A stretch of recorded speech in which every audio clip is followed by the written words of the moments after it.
The number one productivity killer: multitasking. One pattern I notice among my students is trying to improve their English by unfortunately multitasking. I used to think I'm an expert in multitasking.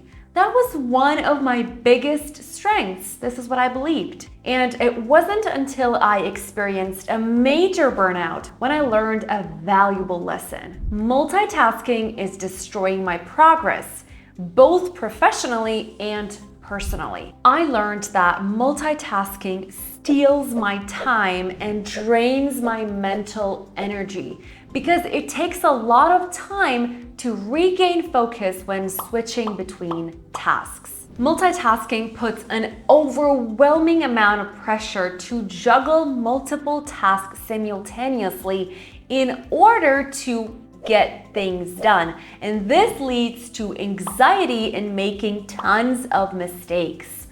Multitasking drains my creativity, which is a major setback for my creative nature. Now you may be wondering, what's the solution? The solution is to create systems.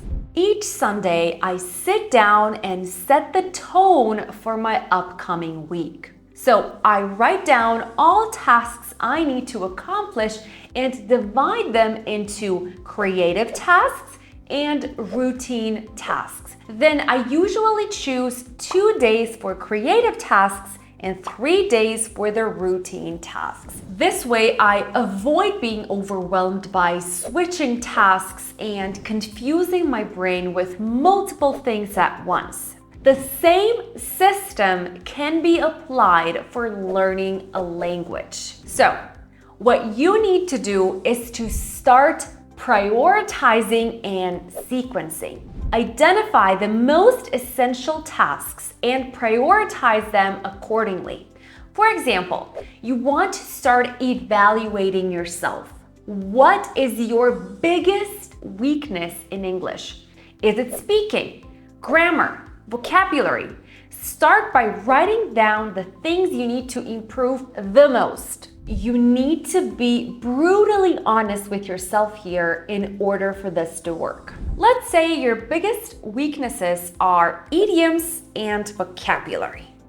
This will be your starting point when practicing your English. Now that you have clarity on what you need to improve, the next step is the action plan, the how. How to achieve this without burning yourself out. So, you want to create a consistent routine. And this step is where most students fail by either skipping it or not following through with it. The reason for the failure is because they don't do it right.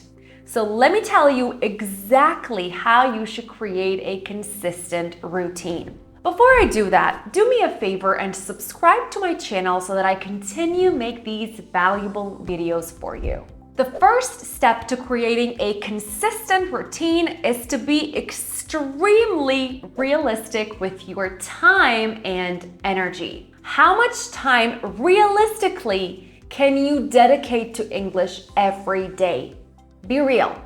Is it 5 minutes, 15 minutes, an hour?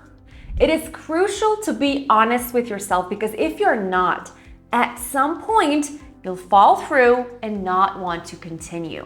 You've got to have your routine as priority, even if it's just 5 minutes a day. This will help you stay consistent and make you do it every day, no matter if you're tired or unmotivated. So what I like to do in order to avoid multitasking and burnout is to plan in advance. Each Sunday, I dedicate half an hour of my time and make a plan for the following week. This helps me to be super productive throughout the week. Trust me, you need to include weekly planning into your schedule. So for example, let's say you can dedicate 15 minutes of your day every day to practice English, and you want to include this into your weekly plan.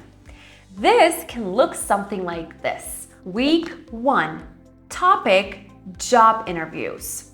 Monday, Find an article online and read it and highlight unknown vocabulary.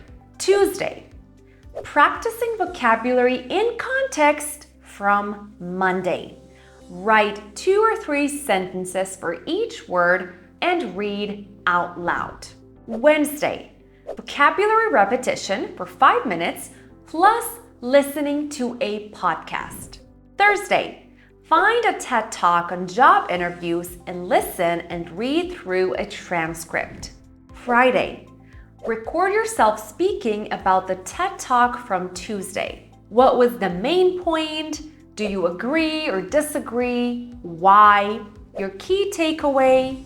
Saturday, writing. Write an answer to the question, tell me something about yourself in a job interview. How will you answer this to have a great first impression? Sunday, topic recap. Review words and idioms you learned, plus plan the following week. What do you think? This is just a general plan, but of course you can customize it based on your own needs. I'd love to know your thoughts, so make sure you let me know if you think you can do this. Let me know in the comments. So, why do we need to have consistency in our routine?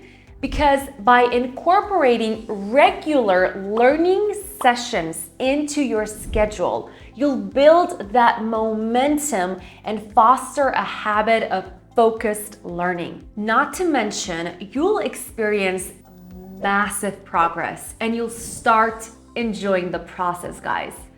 I cannot explain how enjoying the process is super crucial. Finally, one key thing to remember is to avoid obsessing over the results. Everyone's progress is different. Some people will see improvements after only a week, some after 3 months. The one thing you should worry about is whether or not you enjoy the process. If you feel overwhelmed, if you feel burned out, then it's time to stop multitasking and focus on one task at a time. Remember, success is not measured by how much we can juggle simultaneously, but by how effectively we can focus on one task at a time. How many of you will try my action plan? Tell me if you'll try this down below. And if you've enjoyed this video, I encourage you to watch this one next, where I will help you learn 15 most common idioms in just a few minutes by providing real-life examples in context. Finally, if you've stayed until the end and still haven't subscribed to my channel, hit that subscribe button and give this video a like to support my work. Until the next video, don't forget to stay zen, and I'll see you then. Bye!